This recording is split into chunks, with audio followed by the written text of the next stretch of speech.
இப்போ ஒரு செய்தி பார்த்த மக்களே, என்னன்னா திரு ரஜினிகாந்த் அவர்களின் மனைவியான லதா ரஜினிகாந்த் அவர்கள் வந்து சிட்டிசன் பிளாட்ஃபார்ம், அதாவது மக்கள் மேடை அப்படின்ற ஒரு இயக்கத்தை தொடங்கியிருக்காங்க.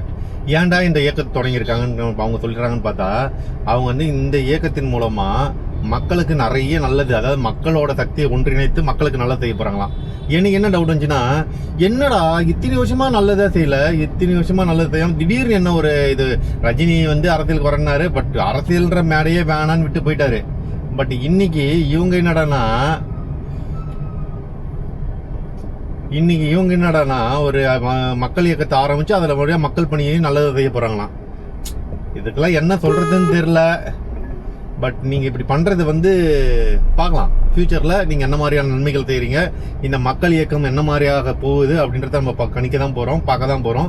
ஸோ நல்லது செஞ்சா உண்மையே நல்லதுதான். பட் எத்தனை வருடங்களா இல்லாம காலம் போன காலத்துல ஏன் இந்த ஒரு இயக்கம் அப்படின்றது அரசியல் உள்கூத்துன்றது உங்களுக்கு புரியுதா இல்லையான்னு தெரியல. எங்களுக்கு நல்லாவே புரியுது.